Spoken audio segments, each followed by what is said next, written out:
Readings of Almighty God's Words. Exposing Antichrists. Item 5. They mislead, draw in, threaten, and control people. 3. A dissection of how Antichrists threaten people. We've finished fellowshipping about the two manifestations of Antichrists misleading people and drawing them in. Now, let's fellowship about how they threaten people. These methods of Antichrists are each more severe than the last. When compared to misleading and drawing in, is this method of threatening more sophisticated or less so? If misleading and drawing in don't work, they resort to threats. How does an Antichrist threaten people? Why do they resort to such a method? Their objectives weren't met. There is another meaning contained in threatening. What phrase can be used to express it? Revealing their true colors. That's not quite accurate. Try another phrase. Becoming angry from embarrassment. You're getting closer. Is there a more suitable phrase? Feeling exasperated and furious. Exactly. Feeling exasperated and furious. It's like the local saying, flying into a passion. The meaning is, I've tried both kind and harsh words. For the most part, I never treated you unfairly. Why won't you listen to me? Since you won't listen, then you'll get yours. I'll use this tactic on you. Threats. They change their tactic. Satan has various tactics, all of them despicable. Threats are usually combined with enticement. If they only use threats, some people aren't afraid and don't listen to them. Then they have no other option and sometimes may resort to enticement. If this doesn't work, then they try doing that. They use both soft and hard tactics. So, why do Antichrists threaten people? Under what circumstances do they resort to threats? If two people coexist peacefully, each walking their own path, with no conflicts of interest between them, will they resort to threats? Then, under what circumstances will this behavior and practice of making threats begin to arise? Of course, it's when their interests or reputation become involved, when their objectives aren't being met. They bring out the big guns, thinking, so you won't listen to me? Then I'll show you the consequences. What are these consequences? Whatever you're afraid of. Can you recall any examples of threats you've witnessed? Some Antichrists, when they see brothers and sisters not submitting to them, start judging and condemning them, saying, failure to submit to leaders is failure to submit to God, and they use this to threaten people. I can think of another example where if someone doesn't listen to leadership, the leader uses their authority to replace them. Regardless, they want people to understand that not listening to them will bring about consequences. So, what is their basis for making people listen to them? They often say, submission to leadership is submission to God, because leadership is ordained by God. You must submit. If you don't submit or listen to the leaders, that is arrogance, self-righteousness, and resistance to God. The consequence of resisting God is being eliminated. In mild cases, you could be isolated for self-reflection. In severe ones, you could even be expelled from the church. They use these plausible fallacies to coerce people into submitting to them. Apart from this, how do certain other antichrists threaten people? They incite others to rally against and reject those who do not submit to them. Additionally, they replace those who do not obey them or reassign them to a different duty. Some individuals, indeed, fear that they won't have a duty to do. They believe that by doing their duties, they may have a chance at salvation, and failure to do a duty could take that away. Antichrists think in their hearts, "I know your weak point. If you don't listen to me, I'll strip you of the right to do your duty. I won't let you do your duty." Do they not let people do their duty because these people are not qualified to do their duty, or because them doing their duty harms the interests of God's house? Then why do they do it? It's to exclude dissenters and use this method to threaten people and make them listen up. When it comes to threats, antichrists definitely do not follow the truth principles in dealing with people or handling matters. Instead, they employ intimidation, force, and coercion to make people obediently submit and listen to them, and not give them any trouble or spoil their affairs. An antichrist's use of threats isn't solely because people don't obey them, or don't take them seriously and disregard them. That's only one aspect of it. There's another reason, that is, when others discover the Antichrist's problems and want to expose them or report them to the above, they fear that the above may find out or more people may know about it. So they do everything in their power to cover these things up and suppress them, never allowing them to be exposed. What would happen if more people found out? They would reject and curse the Antichrist. No one would worship them any longer, and they would lose their position and authority. Therefore, the Antichrist's purpose in using this method of threatening people is also to safeguard their own position and authority. They believe that if they don't do this, the brothers and sisters will begin to discern them, and they won't be chosen in the next election, reducing them to an ordinary believer. What does it mean for them to be an ordinary believer? It means they have no authority, no one to follow them or become their adherents, and their position and authority have been stripped away, leaving their ambitions and desires unsatisfied. They don't want to be an ordinary believer or follower, so they use this method of threatening people to intimidate and coerce people into listening to them and obeying them, allowing them to continue holding on to their authority and position, to continue controlling people and receiving certain people's support. Everything the Antichrist does revolves around their position. Whenever anything involves their position, they will use certain means or methods to vigorously safeguard and protect it.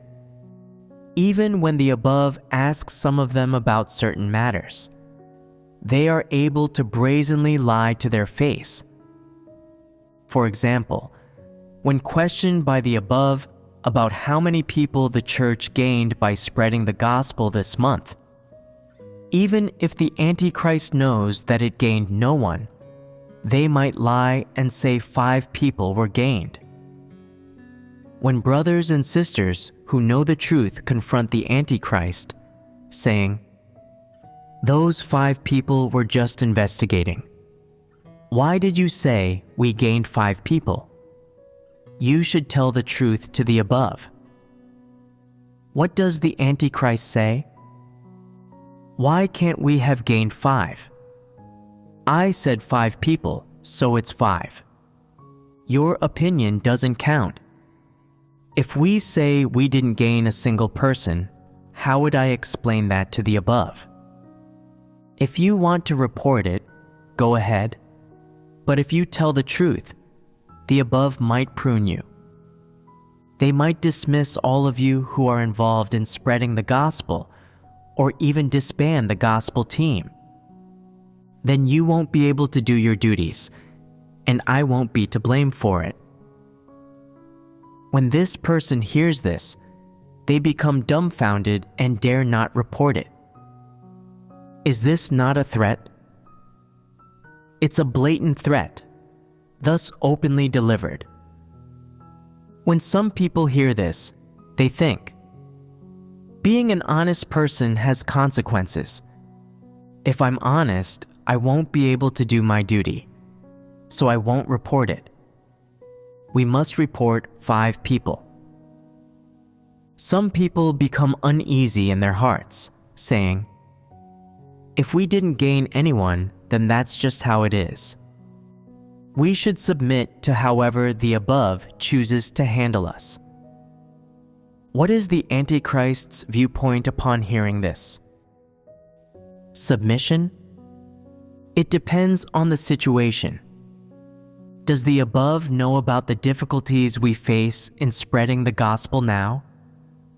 Do they care about this? When the above inquired into the situation of gospel spreading, they weren't unaware of the challenges involved.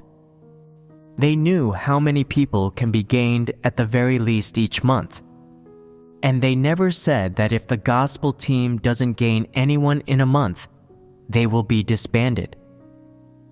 So where did the Antichrist come up with this statement? They fabricated it themselves to cover their lies, to control these people, to prevent the above or the brothers and sisters from seeing through their lies, and to secure their position so they wouldn't be replaced. For this, they dared to invent such devilish words. Discerning individuals can expose them, but those lacking discernment are misled, thinking, indeed, this duty doesn't come easily. We can't be honest with the above. If you say there were 5 people, then there were 5. Although we didn't gain 5 this month, we'll aim to get them next month.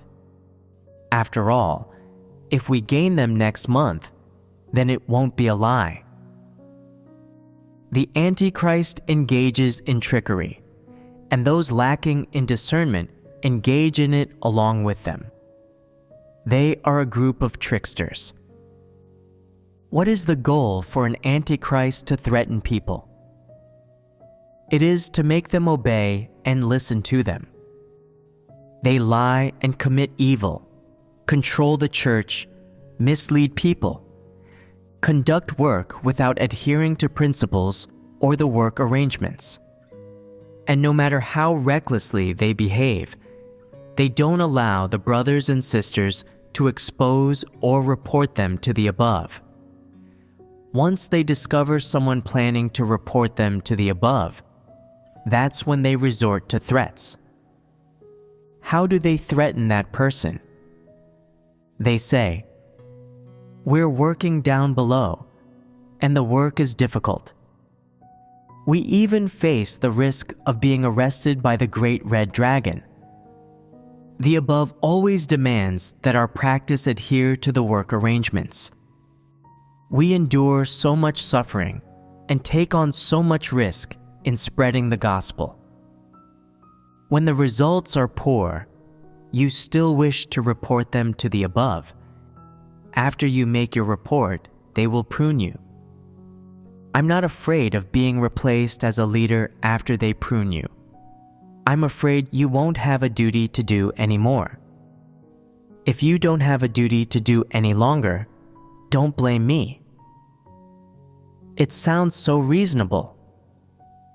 They also say, who actually wants to report it? If you want to report it, I won't stop you. Everyone knows about these things anyway. If you don't report it to the above, then they won't blame us.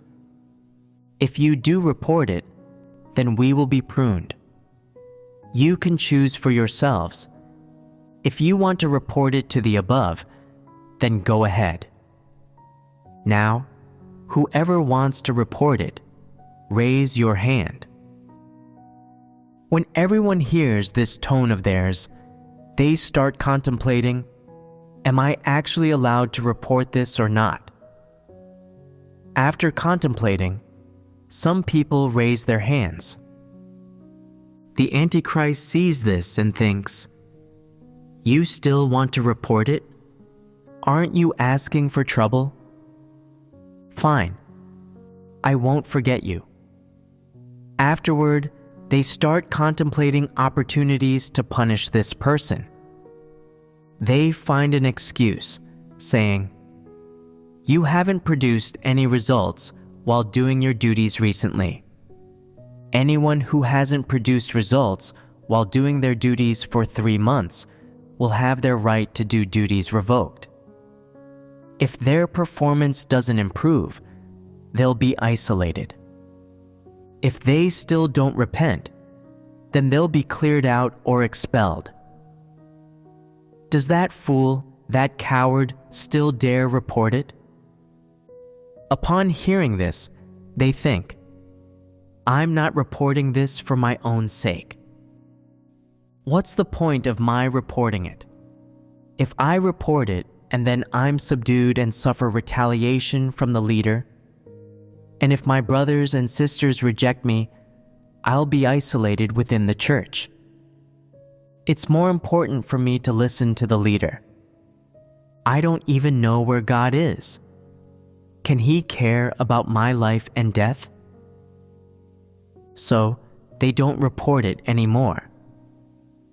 Haven't they been frightened by the Antichrist? The person believes, sinning against God is no big deal. God is loving, merciful, tolerant, and patient. He doesn't easily get angry or curse and punish people. But if I offend the leader, then I'll have to suffer. Reporting problems won't do me any good. I'll be rejected by everyone. I can't do such a foolish thing. Isn't this being spineless? How should such a spineless person be dealt with? Are they worth feeling sorry for? Such a spineless person should be handed over to Satan, to the Antichrist, to let the Antichrist punish them. They deserve it. They lack the faith, determination, and strength to practice the truth and submit to God. But when it comes to submitting to the Antichrist, they gain particular strength, are willing to do whatever is asked of them, and full of enthusiasm. When the Antichrist threatens and scares them, they dare not report problems anymore. Isn't this a coward? What's the colloquial term for it? Being a pushover and caving in when faced with the Antichrist. There are quite a few people in the church who have become pushovers due to the threats of Antichrists. These individuals don't know how to approach the phrase, God is sovereign over all. When the Antichrist threatens, rejects, or isolates them, they feel like they have no support. They don't believe in God's sovereignty over everything or in God's righteousness. And they don't believe that people's lives are in God's hands. A couple of intimidating or threatening words from the Antichrist, and they're scared off. They cave in and dare not report it anymore. When an antichrist reports their work to the above, they brazenly lie and trick them. Some who know the truth can't stand it and want to report the situation to the above. The Antichrist keeps tight control over people and watches them closely. They can instantly spot anyone who might be inclined to report an issue to the above. When they have nothing else to do, they focus on observing people, their words and facial expressions, looking for those who have opinions about them, those who are disloyal, those who don't obey them, those who pose a threat to their position, those who are indifferent to them, who don't treat them seriously, who don't give them the seat of honor, and who don't let them eat first during meals. This spells trouble for these people. What does the Antichrist do to such individuals? Some Antichrists who are insidious don't reveal their true colors immediately. They wait for an opportunity to deal with you. If that doesn't work, they resort to harsh threats to make you feel that your life is clenched in their hands. Whether as a believer you can be saved, whether you can reach the end, whether you can stay in the church, all of it is in their grasp and takes only a word from them. They have the final say.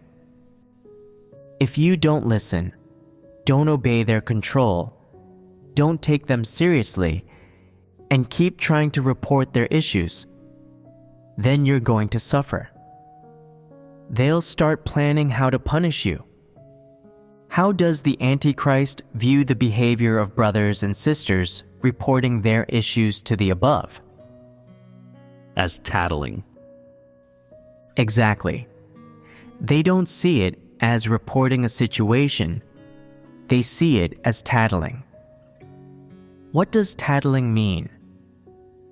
It means reporting all the various things they do that go against the truth and all their evil deeds to the above, or giving an account of things about them that are unknown to others to the above. They consider this tattling. Once they discover someone tattling, that person must be punished. Some muddle-headed and spineless people are frightened by the Antichrist's threats, by their domineering and nefarious ways. When the Antichrist asks who has contact with the above, even before they get to them, they quickly make it clear. It's not me. The Antichrist asks, then how does the above know about that matter? They think about this and say, I don't know either. The Antichrist punishes them to the point that they're living in constant fear, always on edge, afraid that the Antichrist might expel them from the church. They are anxious and fearful to the point that it's hard for them to even get through the day. Would they be this afraid if the Antichrist hadn't threatened them like this? No, they wouldn't. Furthermore, do they have genuine belief in God? No, they don't. They are spineless and muddlers. When they encounter the Antichrist, they cower. They don't have genuine belief in God, but they willingly yield to the Antichrist, ready to do their bidding. They are, by nature, minions of Satan. What are some other practices Antichrists use to threaten people? Some Antichrists are skilled at speaking certain correct and appealing doctrines to restrict and constrain you. They say, "Don't you love the truth? If you love the truth, you must listen to me because I am the leader. Everything I say aligns with the truth. You must obey whatever I say. When I say go east, you mustn't go west. when I say something, you mustn't have second thoughts.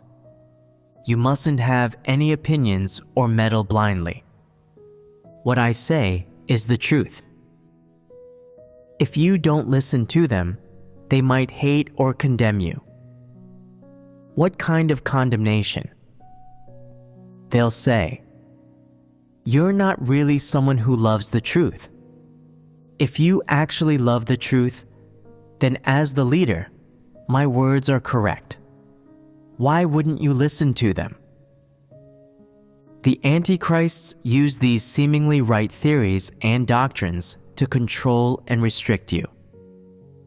Furthermore, some Antichrists make people take care of their personal matters, saying, "I'm a leader now, and I don't have time for certain personal matters. Besides, I am a leader, and my matters are the matters of God's house. The matters of God's house are also my matters. We can't distinguish them so clearly anymore. Therefore, you need to share some of the burden in my matters at home, such as things like taking care of children, farming, selling vegetables, or building a house, and things like there not being enough money at home. These things used to be my duty, but now that I'm a leader, they have become your duty. You have to share the burden. Otherwise, I'll constantly worry about my home affairs, get distracted by these matters. Then can I still be an effective leader?" The more they say, the more shameless they become. Some people hear this and think, "We didn't know to be considerate of your heart. We truly were heartless. You don't need to say anything. From now on, we'll take care of all your household chores." What kind of pleasant-sounding name do these Antichrists give their own affairs at home and the affairs of their daily life? They call them people's duty. That is, the Antichrists take people working for their family, serving the young and old in their household, and handling their personal life matters, and turn these into matters of God's house. Since they are now matters of God's house, every person ought to put in their fair share. And if the leader wants you to do something, then it becomes your duty. Doesn't this sound correct? People without discernment might think it's correct. They believe that since the leader is too busy to handle their own affairs at home, and they have a low caliber themselves and can't do any duty, they can only help the leader take on a few household chores. So, whenever they're not busy, they work at the leader's house, assisting with various tasks. Can this be considered doing their duty? This can only be seen as enthusiastically assisting people. For people who genuinely expend themselves for God, who follow God's will, when their families face difficulties, the church arranges for people to help and take care of their domestic affairs. In such cases, this can be considered to some extent as a performance of duty. Does it make sense now? The Antichrist, busy with misleading and controlling people in the church, arranges their household chores for the brothers and sisters, claiming that this is also doing their duty. Some brothers and sisters, due to a lack of understanding of the truth, are misled and willingly take on these tasks, feeling happy to do so. Eventually, they even feel that they owe a debt to the leader, thinking, "The leader has broken their heart and split their lips for us. We are so unworthy. We've done so much work, yet how is it that we still don't understand any truth?" If you are occupied with working for the leader all day long and neglect attending gatherings or listening to sermons, can you grasp the truth?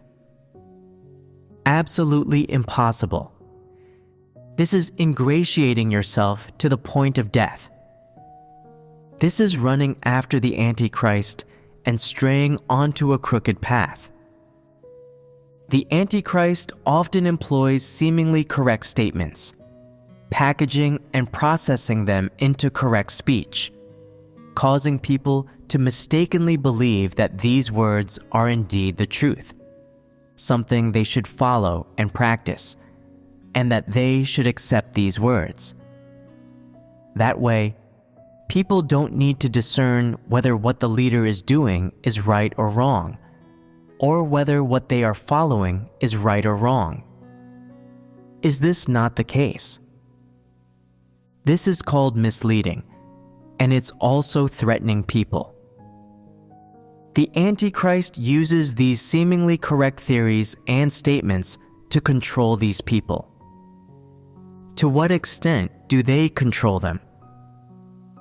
These people willingly exert themselves for them, work themselves to the bone for them, and manage all their personal affairs. They would rather skip gatherings, neglect their own duties, leave their own tasks behind, and sacrifice their own time for spiritual devotion, gathering, and eating and drinking God's words, just to render service and work themselves to the bone for the Antichrist full time. Why are they able to work themselves to the bone like this? There's a reason for this. What reason? It's because the Antichrist purposefully tells them, if you can't even handle these matters properly, what duty can you do? If you can't do your duty, are you still a member of God's house? All right then, I won't lead you. If I don't lead you, you won't count in the number of God's house. Since I've been chosen as the leader, I am the gateway to this church. Anyone who wishes to enter the church must have my approval. Without my consent, no one can enter. Even if the church is clearing someone out, it must have my approval before they can leave. Therefore, the work I assign you and the tasks I hand over to you constitute your duty. If you don't do your duty properly, you won't have a chance at salvation. You won't count in the number of God's house. Is this not a threat? What method is used to threaten people? It's threatening people using correct words that seemingly align with the truth. This is mixing apples and oranges. The Antichrist uses doing duties as a pretext to achieve their personal goals. But is doing things for them really doing a duty?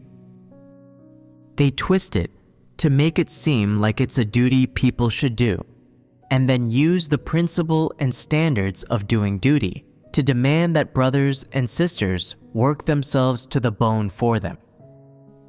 They even threaten that if they don't work themselves to the bone for them, they will have no chance for salvation and will be cleared out of the church and cut off from God's house. When these foolish, undiscerning individuals hear the severity of the consequences, they quickly take on all the chores of the leader's household and their daily affairs, feeling relieved once they're done. They even think, pleased with themselves, now I've fulfilled my duty properly. I haven't been lazy at all, and I've been considerate of the leader's will. I've done everything the leader instructed me to do, and I've taken care of all the leader's household chores. This is what it means to be considerate of God. The leader is satisfied, and so is God. Now I have hope for salvation. Is this called hope? Haven't they become slaves to the Antichrist? Haven't they been led astray by the Antichrist? What role is the Antichrist playing here? Aren't they acting like an abductor? They have a wicked disposition, and wickedness is of course much more serious than deceitfulness. Thus, they absolutely know what to say and what theories to use to restrict people, to achieve their hidden agenda, to win over people's hearts, and to control their behavior and thoughts. They are well aware of all this. Therefore, the goals an Antichrist wishes to achieve through everything they say and do are carefully thought out and long premeditated. This definitely isn't a matter of saying or doing something unawares and then achieving an unexpected result. It absolutely isn't like this. So, those who willingly render service and work themselves to the bone for an Antichrist, apart from being misled by their words, are also threatened and compelled by a kind of rhetoric from the Antichrist. Perhaps they do those things for the Antichrist willingly, but isn't there an issue with this willingness? Shouldn't it be put in quotation marks? This is absolutely not a genuine performance of duty, but rather a consequence brought about by being misled by a certain theory, a certain correct and pleasant-sounding argument or rhetoric that misleads people. Because they're worried they won't be able to do their duty, that they'll be expelled, and they won't be saved, they willingly accept the tasks designated to them by the Antichrist, even thinking they are doing their duty for God. How muddled they have become. The threats of Antichrists allow people to see their true faces clearly. Do you engage in such threats? Is there a difference between threats and warnings or advice?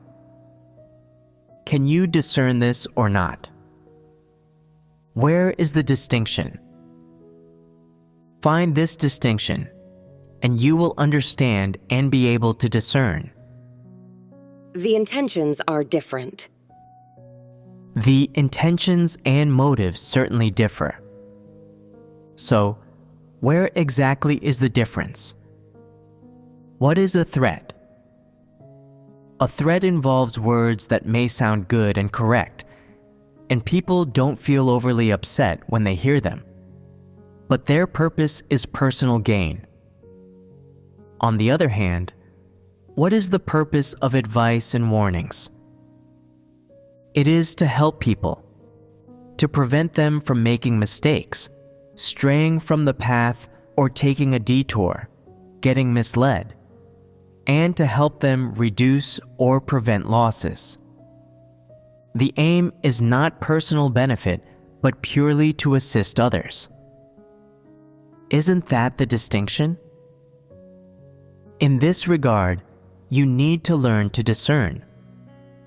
Just because the manifestation of Antichrists threatening people has been fellowshipped about, that doesn't mean you don't dare to offer warnings when necessary while talking to others.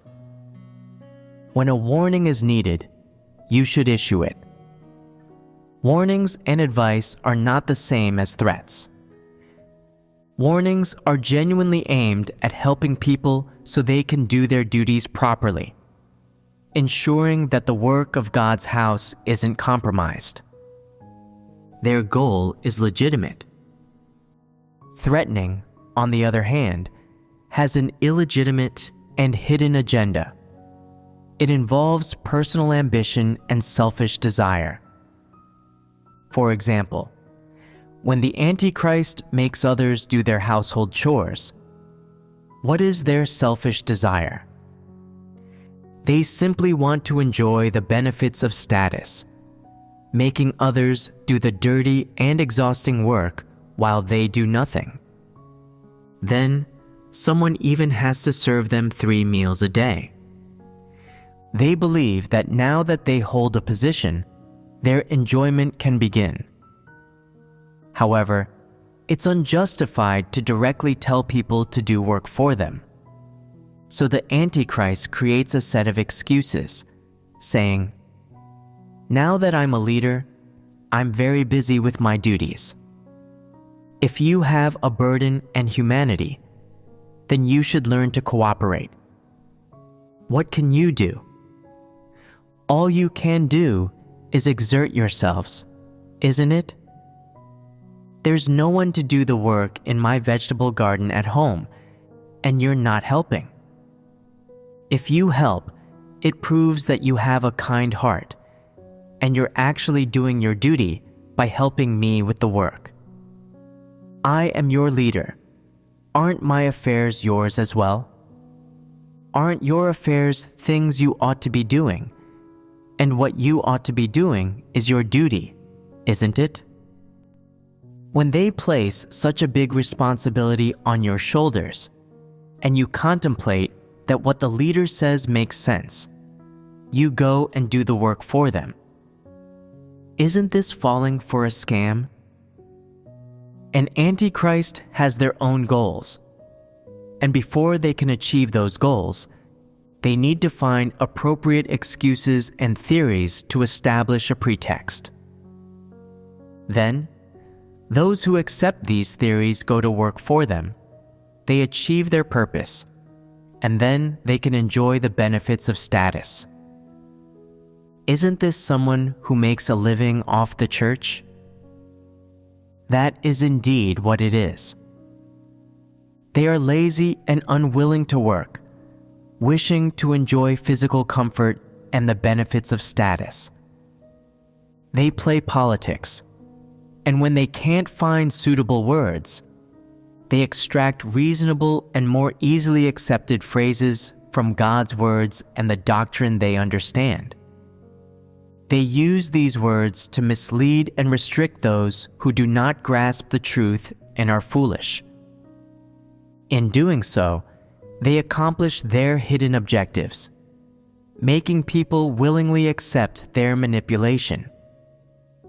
Some people even think that if they don't heed the leader's words, or fail to perform the tasks assigned by their leader well, then they haven't done their duty properly. They feel like they owe God and even shed tears. Isn't this a profound level of muddle-headedness? They're so muddle-headed that it's revolting.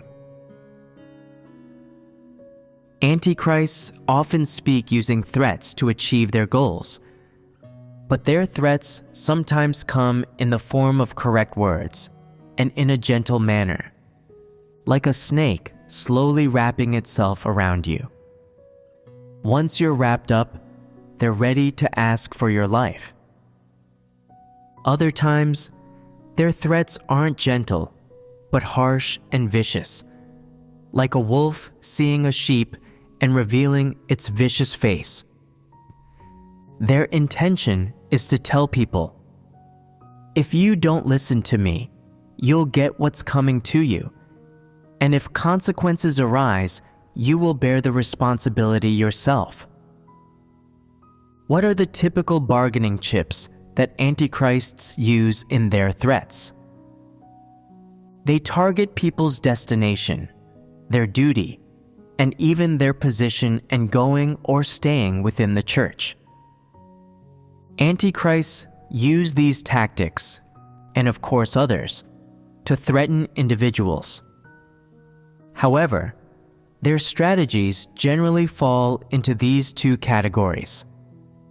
Sometimes, they'll coax you with pleasant words, and other times, they'll come at you forcibly and viciously. What's the purpose of Antichrist's threats? First and foremost, they want people to listen to them. They aim to reap benefits from other people, enjoy the benefits of status, and indulge in the various perks and pleasures that come with it. Secondly, they don't want anyone to reveal the true state of affairs or to challenge their position.